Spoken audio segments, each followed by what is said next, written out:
There we go. All right, welcome everyone to HatchWorks. This is our third GenDD Labs live. And for those that don't know, our GenDD Labs is where we bring everything we're learning in GenAI to the community. And our focus is really to show off the actual things that we're learning, we're building, we're doing. So not just talking about it, but actually showing some stuff off.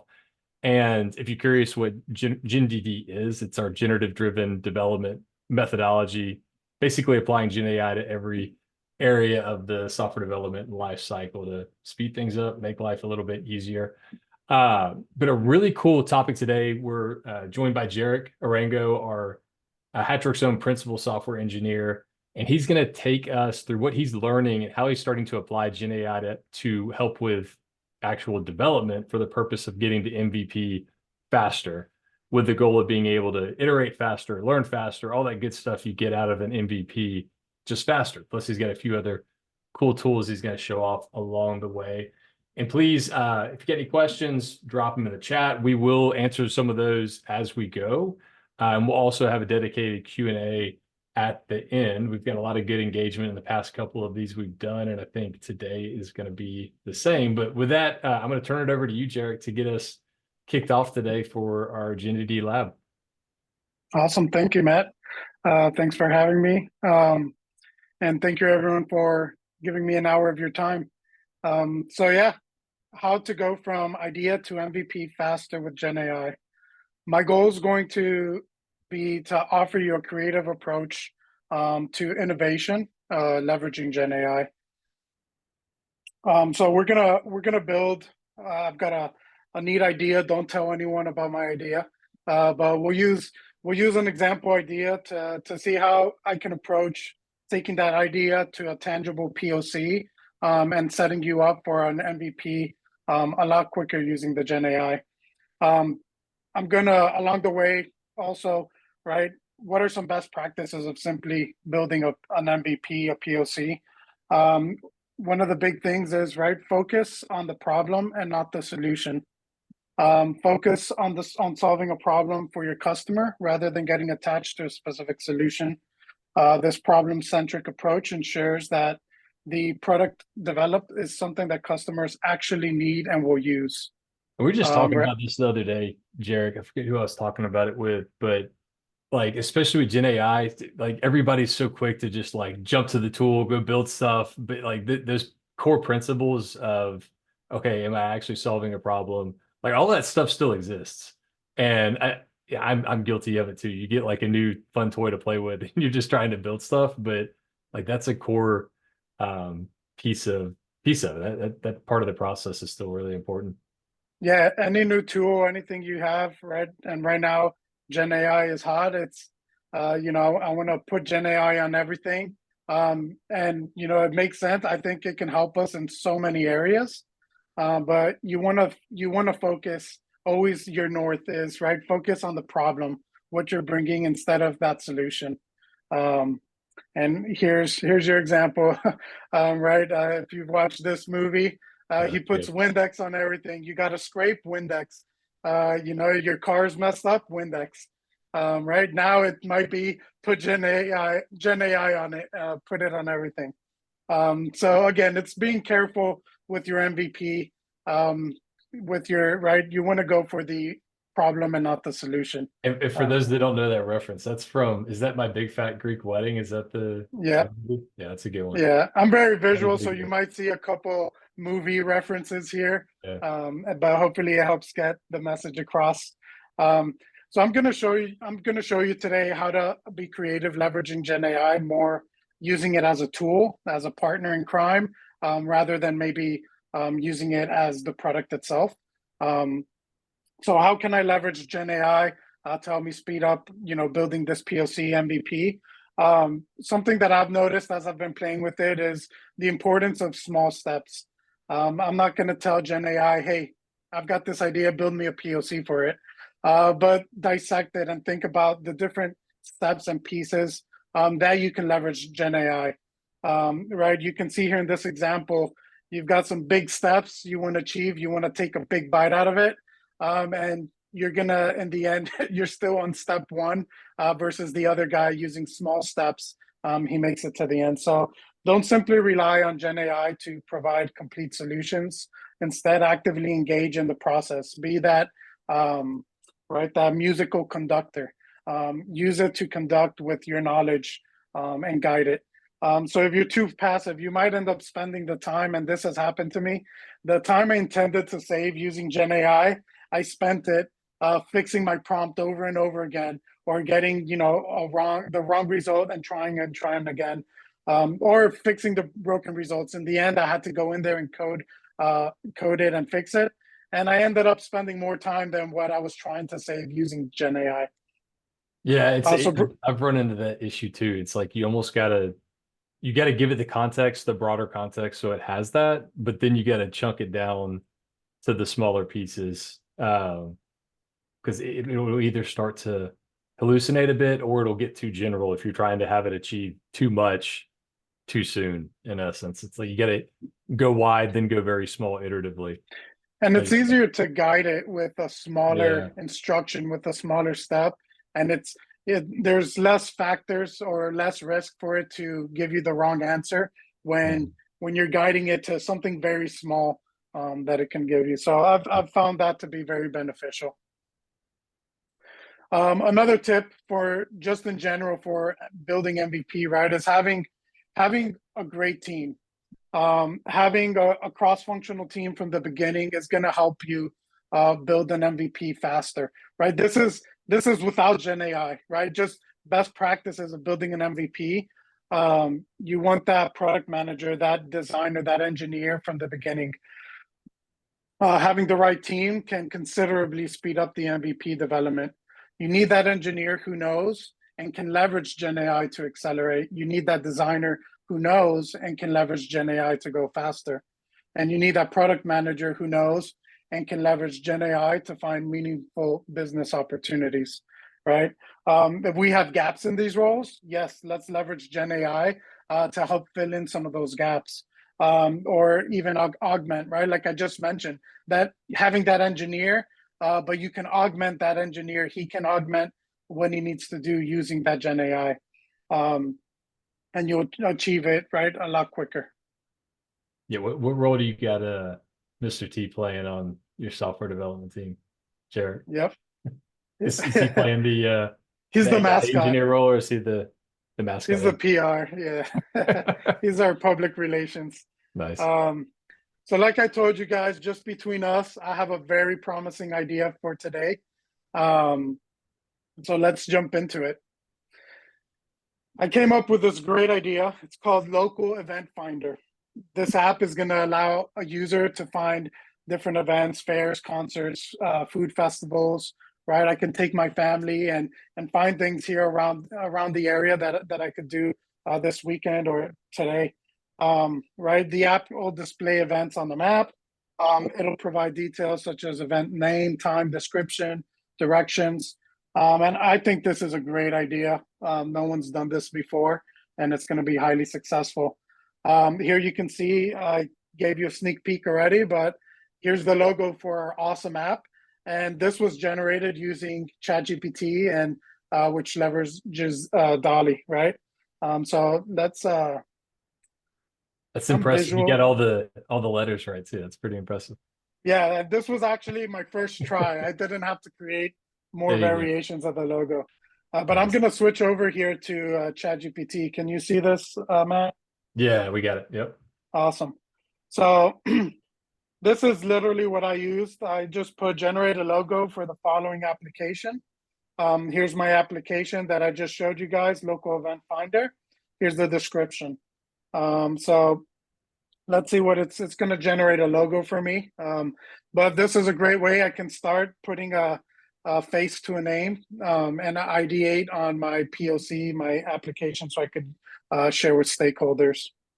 Is this where you started when you were playing around with this, or did you go straight into the side? Yeah, so you started with the fun part first. Nice. So here we go. I like my first logo first, but you've got this, and you can keep on playing around with it.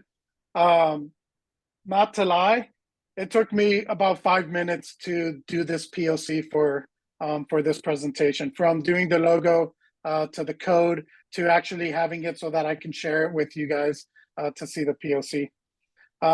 So here I have my logo. I created it with ChatGPT. We just saw another variation of it. I really want to go fast, right?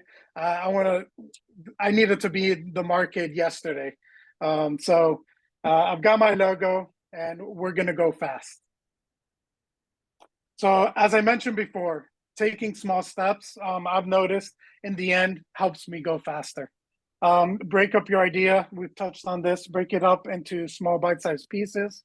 And instead of, hey, ChatGPT, build me a POC, think of what pieces will be part of your solution.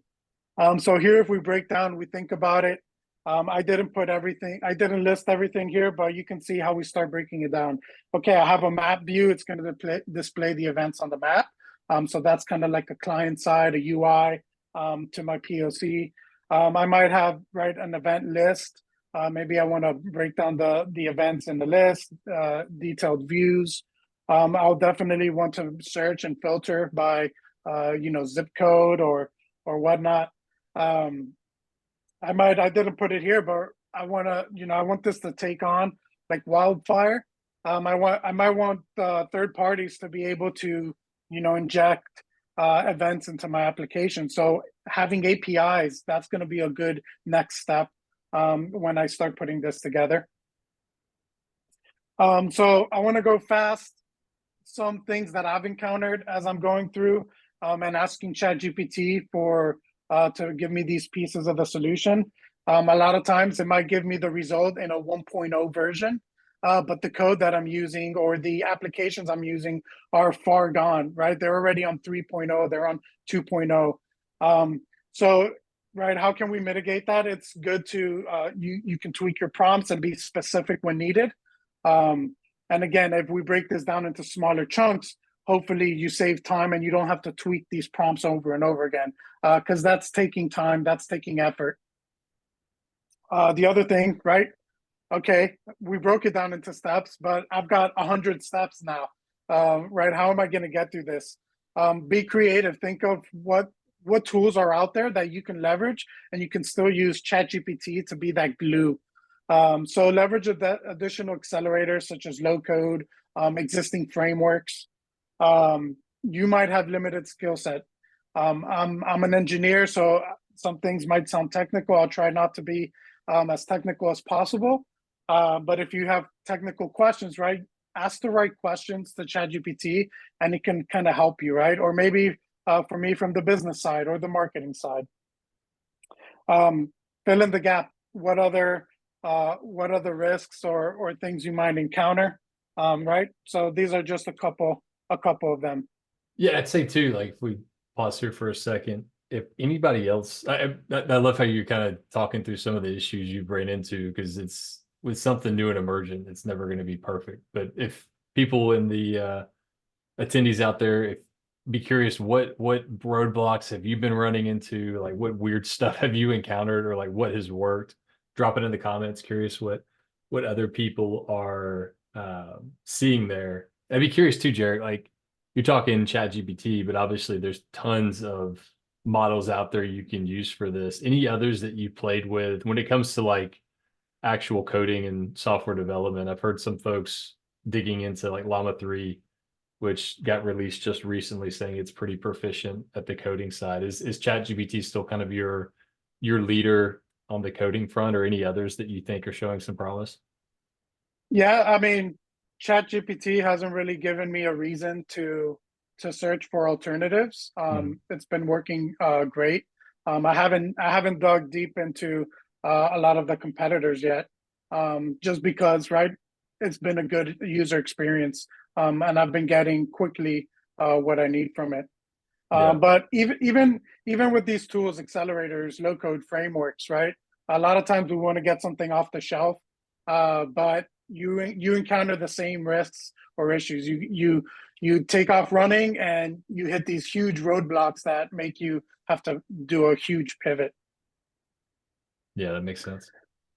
So we'll jump into our POC, and if you guys want to follow along, try out your own idea as I'm going through this, or even try out exactly my idea and what we're going through. So these are just a couple examples. There's a lot more I can list. JS Fiddle, going from very simple. It's simply on your web browser, you could put some HTML, some JavaScript, and run it. There's Create React App.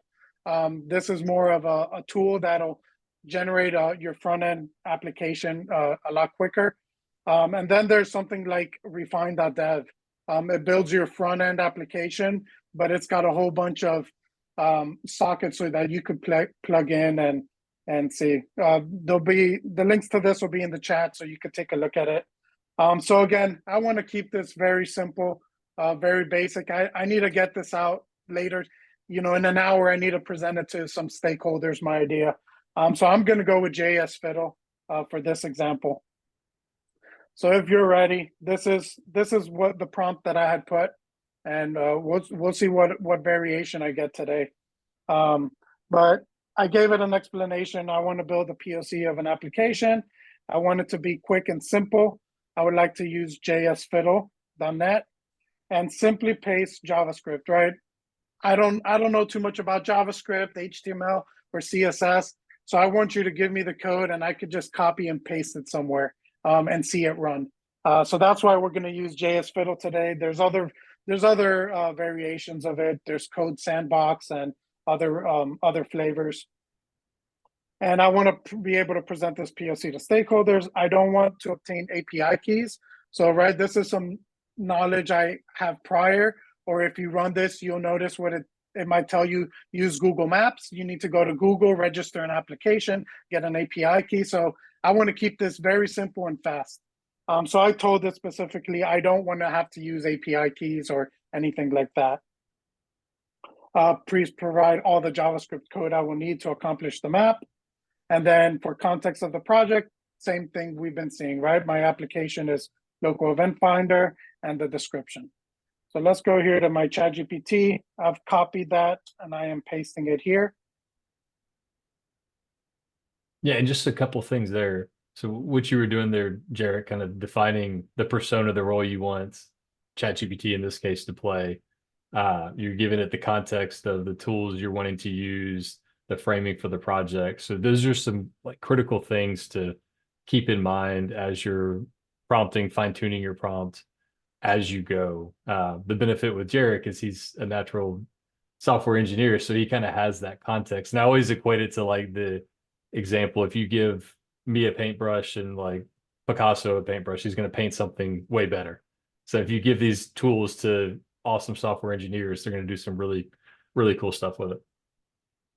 Yeah, and again, as I mentioned at the beginning, what I want to present to you is being creative, thinking, right, what tools are out there, what things can you use, and use that ChatGPT to sprinkle it and enhance, right, what you would already be doing. And that's why, right, even I mentioned the importance of, and from the beginning in the MVP, of having those right roles, those right skill sets. It's going to really help. So here I've asked ChatGPT to generate the code for me. It gave me some very basic HTML, some CSS, and some JavaScript. So if I were to copy and paste all this, I go to JS Fiddle. Here you can see this is a variation from when I did it. Here's my simple HTML, some CSS that I pasted, and my JavaScript. I really, from my first try, again, it took me 5 minutes to go from start to finish. With that first result I got, it was working and it was great. Now here, what you'll see is I did polish it a little bit. I added a logo. So I added one little piece of HTML in here to have a nice logo that's floating there. And then with my results, let's see how many it gave me here. Right here, it gave me 3 events. So I wanted to showcase it a little more, and I can ask, right? I can tell it, generate up to 8 events for me, please. And so, you know what? Yeah. But I was going to say, like, I've kind of followed the same process, and I'm not a software engineer. I know kind of the basic things, but I found it interesting. As I was going through this process, I would ask it, okay, well, what does this mean in the code? And then you start to very quickly learn and understand. And it just like for people that are not technical, not software engineers, like you get to start to understand how some of this stuff works. So that for me was really cool. If we have any, product, business, or people's of other functions, on the call that are looking to start playing around with this, I wouldn't, don't consider it a blocker if you're not a software engineer to start testing and playing with some of this. And it helps you learn, right? Yeah. Just kind of playing with this, right? If it's not a POC and you're rushing to the finish line, you can take a little more time, and you'll learn that you'll learn it with the ease of using ChatGPT. So here's another great example, right? I wanted to showcase 8 events, right? 3 events isn't going to show much, but having right now I've got I think 8 events here, right? So you can use it to generate dummy data, right? I want to create personas. I want to create different users. So I could tell it here to generate 100 events for me, and I could paste it in the not. I'm tempted now to do that and show you guys. But that's great for like prototyping and proof of concepting and that type of stuff if you're trying to like, test out a concept or an idea. Because before, like, how would you generate dummy or fake data before So this? I Like, would use other tools. There's other yeah, tools out there that'll help me generate that in the code. But right, if I need something real quick and fast, you saw here how quick. I just need to ask it generate yeah, 100 things for me. I don't have to map, right? I need a time, I need digits, I need a company name. it just knows ChatGPT that. can do that all for Yeah. me, right? Pretty quick. And it could pivot, it could adjust, it could change the schema, the structure of this, right? Maybe instead of using lat long like this, I want to use the full word. So now I have to go back and change and generate, but I can pivot real quick with this. So you can see here, I generated some more sample data. I see this. I even have my tooltips. So if I click on each one of these, I have the actual description and times. Mm. So here's a tech expo from 9 to 5, latest innovations in technology. Or I could go down here. There's a music concert at 7. So all of this, like you looking at this right now, you have the map here, the logo, the pinpoints, the tooltips, all of that code to enable that functionality was really just kind of developed by ChatGPT, leveraging, like you mentioned, the JavaScript, the CSS, all the different things there, right? Yeah, and I guided it, right? I put some guardrails. I Yeah. don't want to deal with code in this case. Give me something I can copy and paste and Hmm. dump it somewhere, right? I might not know how to set up an application on my computer and run it on my computer. Well, I use this JS Fiddle. And actually, if you guys want, I'll post it here in the chat. You can click on it. You can see the code and you can play with it. And you're my stakeholders, and I can share this and show you this POC that took less than 5 minutes to put That's cool. together. Yeah. For the image, for example, I needed to host it somewhere. Right, ChatGPT generated it for me. I thought, and again, this is about being creative. How can you leverage tools? How can you use ChatGPT? I use ChatGPT to help me generate what could be a great logo for my application. And I want to share this quickly. I went to ImageGer, where I could upload my image for free, and it's hosted. So the image that you're seeing in JS Fiddle, right here, if you look right here at the URL, it's from ImageGer, or however you pronounce that. Mm. So I was able to host an image for free real quick, again, putting this together real quick. And so you can see the working logo there. No, that's cool. All right, so we crafted our prompt, we pasted our results into the JS Fiddle. This was, if you can see the image here, this was the first version of my of the map. Again, like I said, I tweaked a couple things, like I want to put the logo overlaid on the map. The theme of this map was kind of ugly, and if you can see in that image, there was only 2 events there. So I asked ChatGPT generate some more events for me. I did the ImageGer to host it and put it in there. Again, it took me 5 minutes to go from start to finish, so it didn't take me too long to get it where you can see and experience it in the URL I just shared. And this was the end result for our map and our POC, right? There's a product everyone's going to love. And I think I'm going to convince my stakeholders. Did you tell it to pick London, or did it just randomly do It that? just randomly picked it. I kind of like the river running through there, so I left it at London. That's funny. All right. So again, right, the importance of small steps, breaking up your idea into small bite-sized pieces instead of, hey, ChatGPT, build me a POC. So here, right, we've completed our map view. Now we want to make this a little more complex. I want to, right, we were generating some JSON and pasting it in there for the events, but I want you, Matt, to be able to add your own event for your company, your restaurant, let's say. And I want to expand this. We're taking GenDD Labs live and in person, so we got to put some events out there. There you go. So we want that event list. We want some details. Maybe now we want to get a little more complex, use some APIs. So what do we need next? Some APIs, maybe a database to persist the data and store these events, maybe user information, documentation. It would be nice, even having documentation from the beginning. Once you've got this POC, you hand it over to the team to take it to production, explaining how it's currently working. It's going to help speed things up. So here I'm going to show you, I'm going to use a tool I found called Amplication. It generates backend services and you have full ownership of the code. It's fully customizable. The nice thing is this sets up my application ready for production. If you're familiar with some of these terms and tools, it's going to set up Docker containers for me that I can just deploy on AWS or on Azure. And it's going to help us speed up this POC. So again, I'll go to GPT and I'll generate some Prisma ORM. So right, again, we want a database, we want some APIs. There's tools out there that you can leverage. And so now I can use ChatGPT to help me write in that tool's language or syntax. And so combining that tool with ChatGPT will help me go quicker and faster. So there's Prisma ORM. Again, there's a lot of different flavors out there. This has been around for a while. But hey, I can use ChatGPT to help me leverage this tool. So that's what I did. I've asked it to create a Prisma schema for me. And let me show you. Yes. I've asked it to generate a Prisma schema for me, and it's going to tell it, okay, generate an event, generate an event type.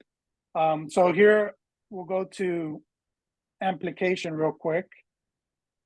I use ChatGPT here, and let me show you. Leveraging Prisma or help me create a schema to support this application. Yeah, the beauty here, half the time I feel like when you're trying to get the schema right, there's like one small little thing you get wrong that's throwing an error, and it really does a great job of kind of following the standardized schemas, whether it's Prisma or something else. So it's going to figure out, it's going to help me think of what pieces am I going to need for my database, right? And from here, I can just go ahead and tweak it and modify it. You know, that's a great idea. I might want to add some of these things. So, right, it's telling me, in this case, it kept it simple. But, right, it created an event for me. And if you look at this, the details, there's an ID, there's a name for the event, the description, the time, right? It's taking those pieces of data from the example JSON that ChatGPT originally gave us. It even gives you details on how to use the schema. That's interesting. Talking about installing and configuring it and all that kind of stuff, which is nice. Right. So I can copy this, save it as a Prisma file. And if I go here to, so this is Amplication. I've set up the project beforehand, but if you see here, I can upload my Prisma schema. And this tool is going to create a database for me that's production ready. It's going to create APIs for me to help support and feed in to the application. So if I do upload my Prisma schema, I can drag and drop my file. Here's my file. And you could see it ingesting it. Now, it's giving me an error because I've already beforehand imported this. If I go to my entities, you'll see I have an event, and I even have an event type. I could toggle here and I can see my database and the relationship, how it works. So this is leveraging another tool, Amplication. Once I'm done with it, I can click Generate Code. This is going to generate code into a repo. And I have all the code for my application saved. So if I download that code and I run it on my machine, you'll see I even have a UI to create and modify and edit.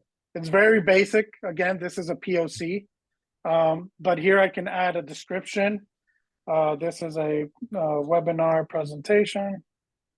It's cool though. Even it's got like the hover states and like the save button turning blue once you start typing in. Like it's got some of the JavaScript elements already working. Here's my, yep.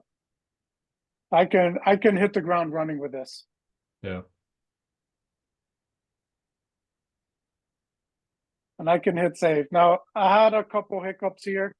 But once I save that, here's my API. If I go to, right, this is running on my local machine, but if I hit API, again, like I mentioned, I didn't have to build any of this. I just generated that Prisma schema using ChatGPT, uploaded it to this tool. This is not a screenshot. This is actual running application on my machine. This is documentation for the APIs and how to leverage it. So if I go to API events, here's an example value of what I'm going to get back. If you recognize this, it'll look very similar to what we pasted in JS Fiddle. If I keep on going down, you see there's event. I could delete an event, create an event. I even have event types. And if I look at the actual API, you can see here, I just refreshed it. And here's the webinar that I just created a second ago. So now what do I have? I'm not just feeding static JSON data. I've got an application that's production ready, right? I can deploy this to AWS and further my POC. I've got an API that's giving me these events. I can give you access to it, Matt, and now you can go and start adding more events and playing with it. Let's see, let me now make sure I don't miss something here. But yes, here's the schema. Here's the API that I was just showing you. And we'll get there in a second. So I've got this application. I've got APIs running now. I went ahead and I used the Create React app. And now I took this out of JS Fiddle and I've got it running locally. I used that other tool I mentioned. So here we can see the same one. If I refresh this, I should see, let's see here. I might have taken it out. But now this is being fed by the API. So as you add events, those events are going to start popping up on my map. Again, it's how long has it taken us to build this, right? And it's mixing that ChatGPT, that knowledge of having that right team to go from an idea to POC, and we're getting pretty close to even an MVP. And that's the problem too. A lot of times when you're in this kind of prototyping MVP phase, just like from what I've seen, and I'm sure you've seen it too, teams will start to focus way too much on, the UI and the colors and all of that stuff. When if you're MVP, you're just trying to validate an idea, right? And I think this is kind of, you almost think of it as like equivalent to like wireframing in design. Like this lets you go very quickly, so you don't try to over engineer something in certain ways, which is a good way to approach it. Yeah, and right, everyone wants everything fast, immediate, right? But in the case of a POC and MVP, it's important, it's critical. You want to invest the least amount of money, time, effort to see if it's even going to work. So yeah, you can see the effort we put into it has really been minimal. We've leveraged, it's being creative. Think of tools that you use or something that you're going to do. Maybe there's some tools that I've used the ChatGPT here to kind of glue it all together. So I'm a very picture kind of person. You want an architecture diagram? Who doesn't like pictures, right? So let's ask ChatGPT generate an architecture diagram. Here I'm going to use another tool, Mermaid syntax. So if I go back here to my ChatGPT, generate an architecture diagram leveraging syntax.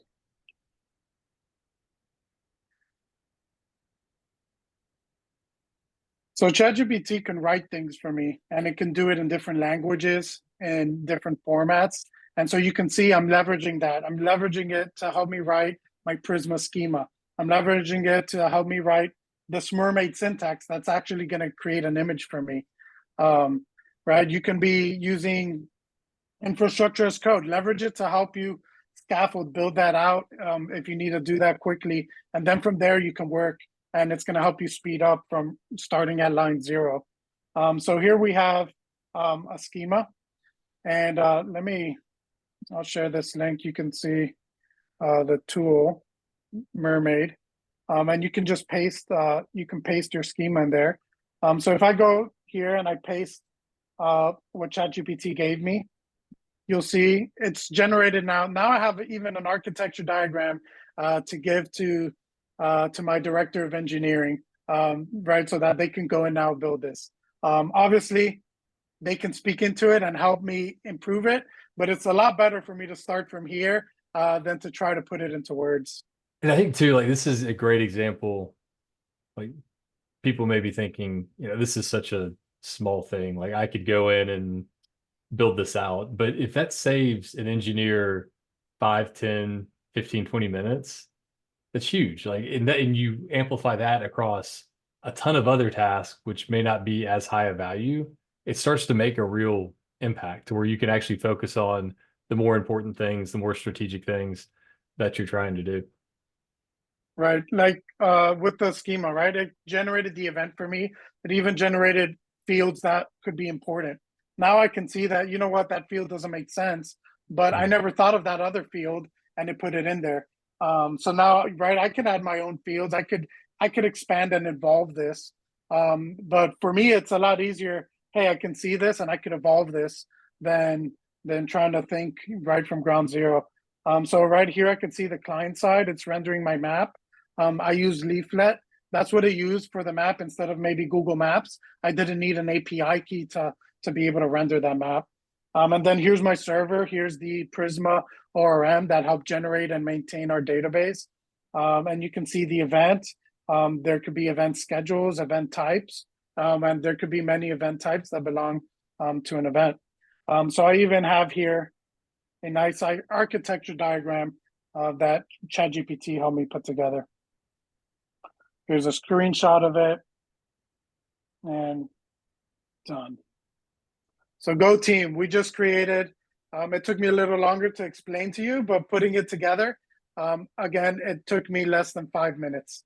ChatGPT, I've got this great idea, right? I want this map without API keys. I want to be able to share it with my stakeholders, with Matt.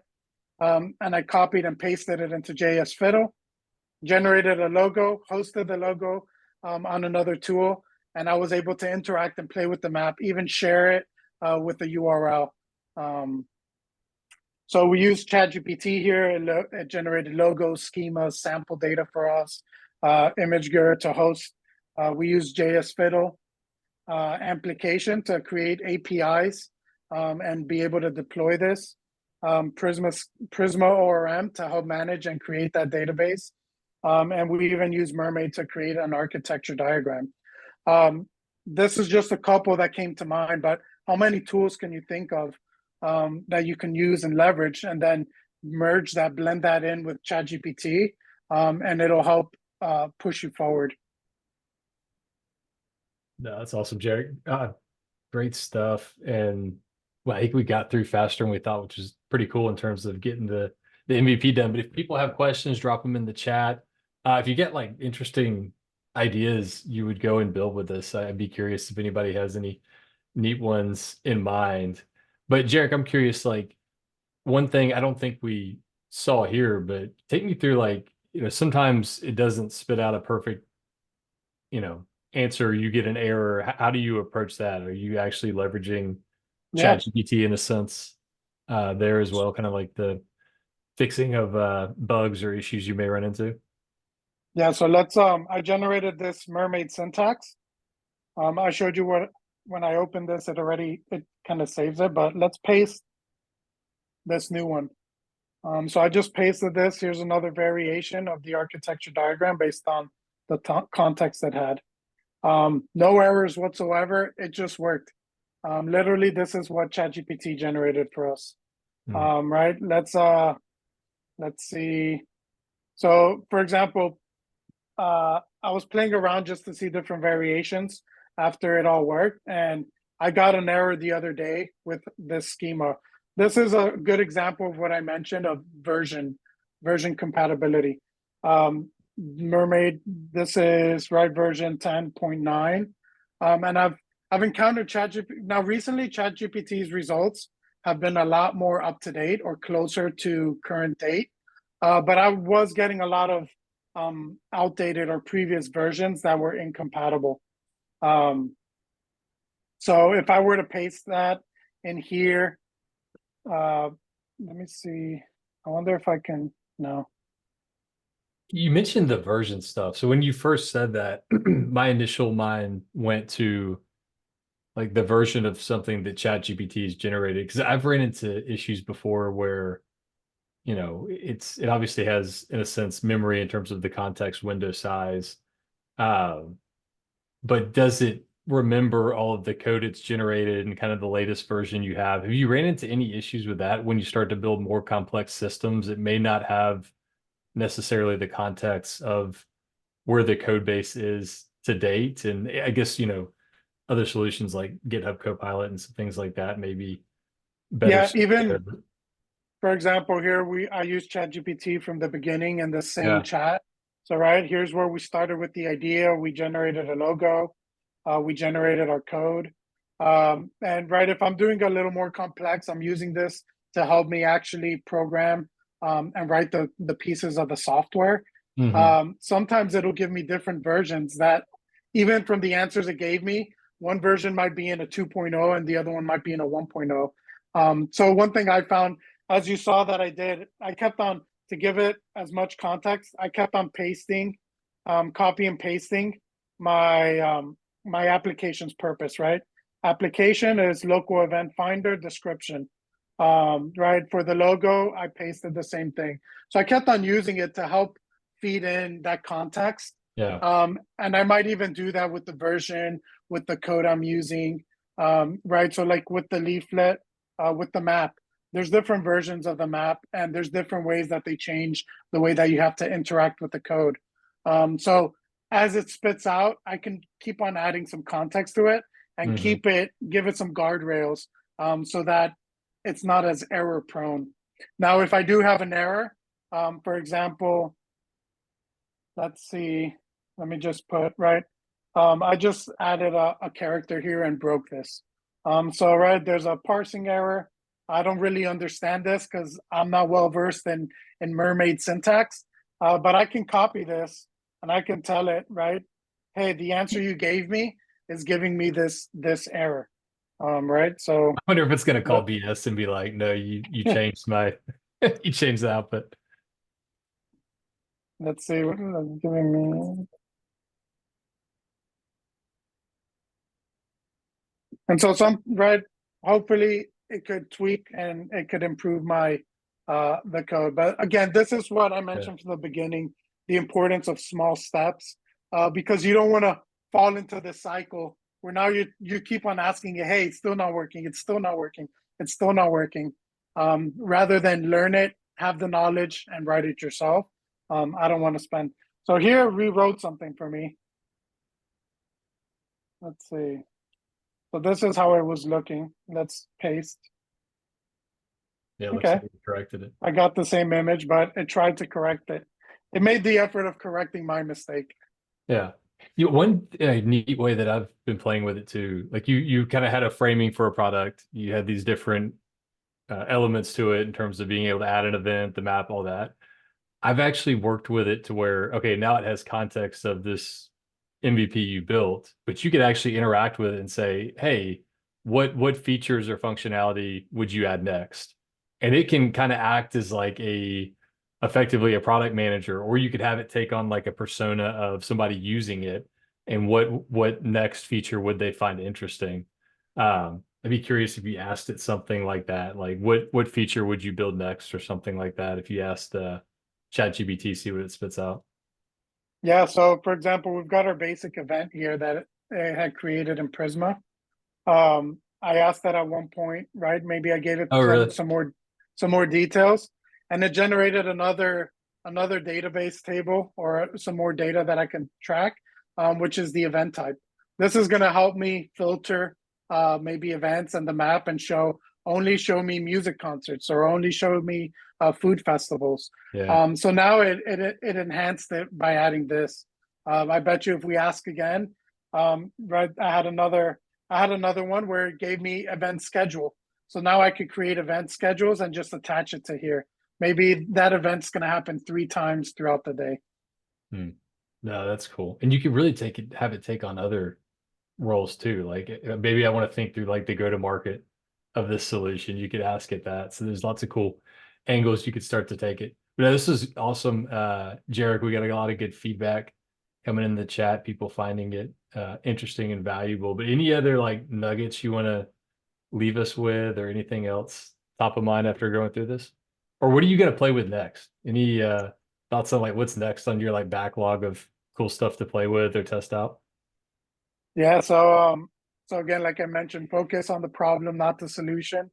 Um, the goal of this presentation was help you be creative, think of tools, think of how you can apply, right? JS Fiddle, I could have written an application, but I used these tools, even ImageGer, to host an image, right? I would never thought of doing that, but being creative and innovative is what's going to help you build that POC, that MVP for a product that customers are going to really love. So yeah, I'm on to testing out more tools and playing with them. I might combine this application with some other tools and see what we come up with next. I've got plenty more ideas, and if you guys have any ideas or any tools that you might use or think of that you can leverage in the same approach, I'd definitely love to hear from you.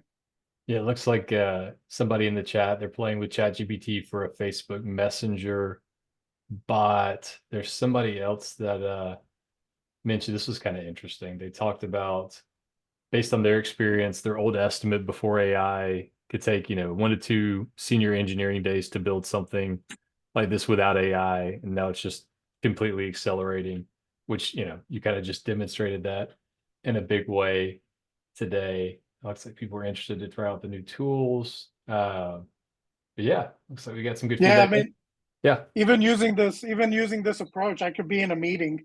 And I actually did something similar. I was in a meeting with a client, and as they're describing their idea, I leveraged some of these approaches. And instead of, yeah, let's draw out a wireframe. Let's draw this idea out in the next meeting. I was able before the meeting ended to show something that was tangible. So right, even just using this for your conversation to make something tangible is something extremely useful. Cool. Nice. And I think we got it in the chat. Y'all go check out the GenDD community. So it's where we host all the recordings. The upcoming GenDD labs will be there. We got a whole course on creating custom GPTs if, folks want to kind of play with that without having to get into code. Also, we got a bit of a community we're building around just general conversation, people chatting about what they're building and whatnot. Yeah, no, so there was one other question. So somebody was asking, they'd be interested to how long would this have taken you to build, like before having AI or any of the kind of tools you built? Say you're just kind of going from straight coding and trying to figure it out versus you mentioned, I think anywhere from 5 to 30 minutes. How long would this have taken you in the past? Yeah. So this all took me here again, less than 5 minutes, leveraging ChatGPT and these tools to put this together. Right? Maybe it would have taken an hour or two or a little more, depending. Right? If I want to host this image, I mean, just drawing the image, having the image and putting this together, that would have taken. Right? I'm not as artistic, but it would have taken me maybe an hour or more to get it looking this nice. So just with that logo there, right? Um, but yeah, just this piece could have taken me, a couple hours. But then the application part, right? That was a kind of a low code tool that generates code that I can actually continue programming with that code. Um, that would have taken a couple weeks, a couple sprints to create Docker containers, to create APIs, the documentation, set up the database, make that all deployable. And I was able to just plug in my Prisma schema, generate the code, and run it locally.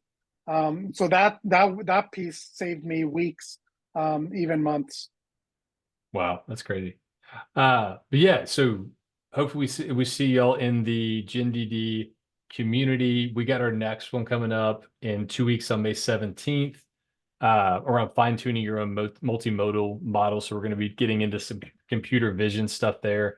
We got several others kind of in the works that should be popping up in the next day or so. We're going to get into some stuff around difference between inference, training, fine-tuning, and some tools we're using there.